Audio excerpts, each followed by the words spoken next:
So, my wife just gave me this note. I don't know.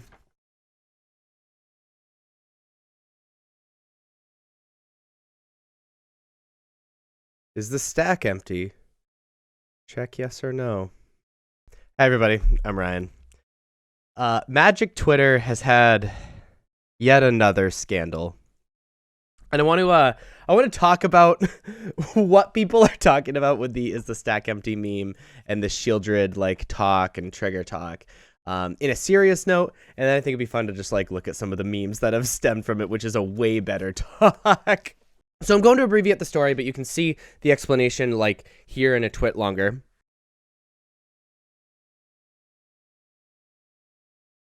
But basically, at the regional championship, somebody was casting Opt against a Sheoldred.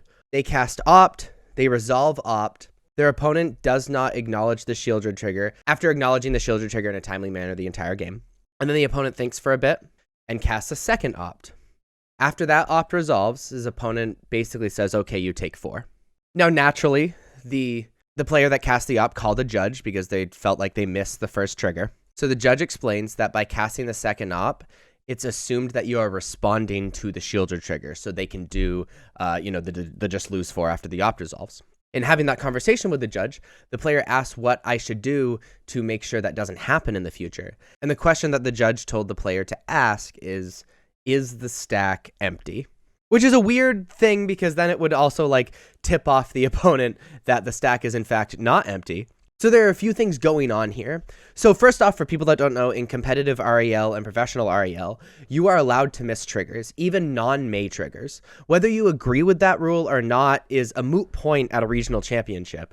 The fact is you are allowed to miss triggers. And you are not obligated to remind your opponent of any trigger, even non-May triggers. That is how the rules are written. Wizards has decided that triggers are a skill, not a necessity as a part of Magic. Now that being said, why was the person able to lose 4 after casting the second Opt? They must have missed the trigger. It's judge policy that unless the game has very obviously moved to a point where the trigger is considered missed, then the trigger is not missed. So if there's a possible way for the game state to be in a way that the trigger is not missed, then it's not. Now, this is an easily achievable thing, right? If a trigger is supposed to happen in upkeep and you go untap, upkeep, pause for a moment, draw your card, think for a second, play something, we can't go back to upkeep for the trigger. Unless, of course, your opponent would like that trigger to enter the stack, and that's when it would enter the stack, which also causes some other problems, especially surrounding packs. But that is not what this video is about. There's been a lot of really uncomfortable discourse on Twitter that I'm not going to highlight and show any of today, but a lot of the discourse involves calling the person that is not reminding their opponent of the trigger a cheater. That's not how this works. The regional championship was an event that qualifies for the Pro Tour. Wizards has said that remembering triggers is a skill of the game. If you are not good enough at Magic to remember your own card's triggers, then Wizards has decided that you're not good enough at Magic to get those triggers. In the competitive sphere, it's not considered scummy to let your opponent miss triggers. That is what competitive and professional REL is. And I realize this is uncomfortable, right? I'm seeing a lot of discourse about May versus not May triggers. That doesn't matter in competitive or professional REL. I see a lot of conversation about the person not earning the win if they won off of their opponent missing a trigger. That's not angle shooting. That is following the rules of the game. And is not even twisting the rules of the game. Everybody does it. It's a skill of the game. And on the other side, there's a lot of concern about this being judge policy can possibly mean that it can be abused. There are definitely moments in games that, if you have information from a Thoughtseize, which you totally could if you have a Sheoldred, you could feign missing the trigger, trick your opponent into casting the second spell, and then saying, lose 4, gotcha. And that's really uncomfortable. It leads to purposefully missing triggers or purposely making your opponent think you missed a trigger. And that is not allowed in the rules of the game, but also incredibly hard to catch with this interpretation of the rules. I think this is just a really good example of the way that paper Magic is nuanced and that it is an incredibly complex game. And in order to actually engage in this incredibly complex game, there needs to be some uncomfortable rules. Whether that's, you're not responsible for your opponent's triggers and they are 100% allowed to miss them and you don't have to remind them, so that you aren't getting DQ'd for not maintaining a game state on cards you don't own and maybe have only read for one time. You don't have to babysit your opponent. Or whether that's like trying to make sure that people get every chance possible to remember their triggers in assuming the trigger's on the stack if somebody casts an instant afterward. I think that's kind of an interesting and weird scenario. But what my perfect solution would be, to be totally honest, is make it both players' problem. Change competitive and professional REL rules to make it so you can't miss triggers.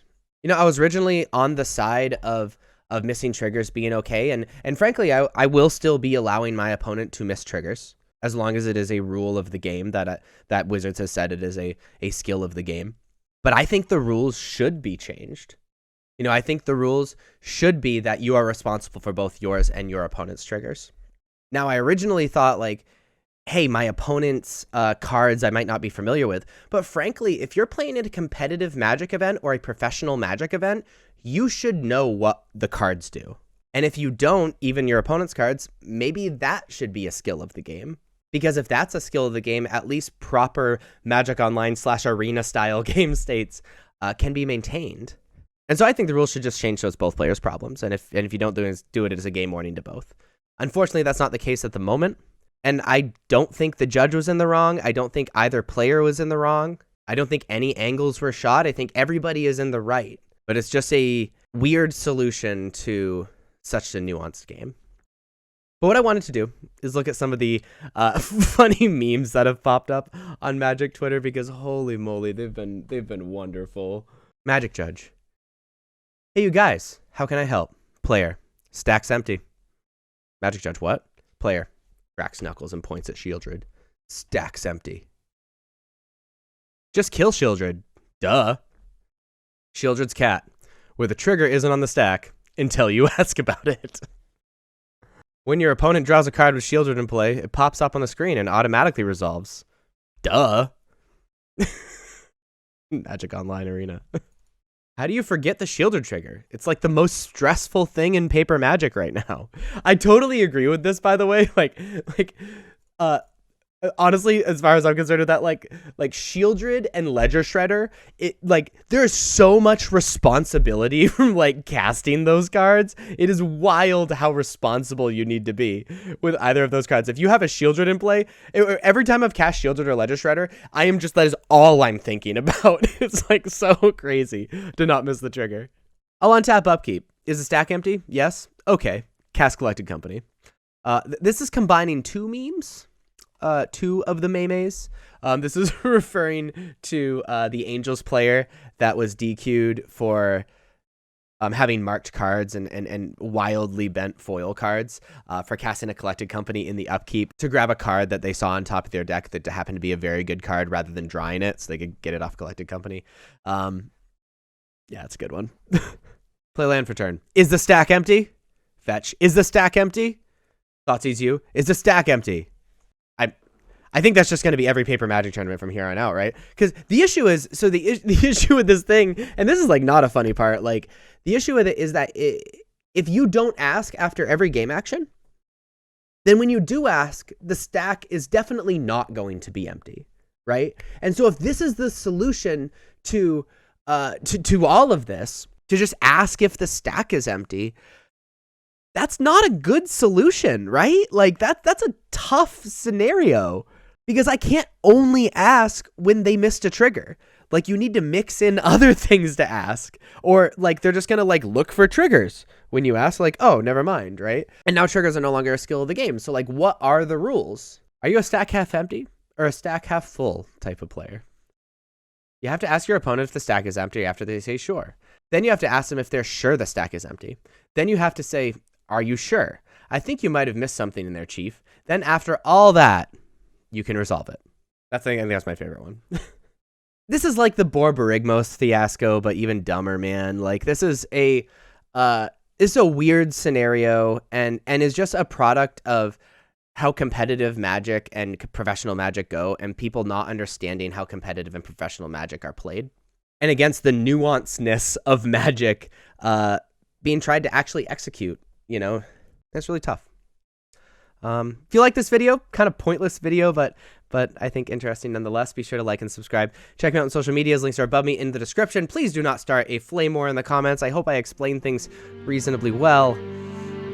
Have a wonderful day, everyone. Bye-bye.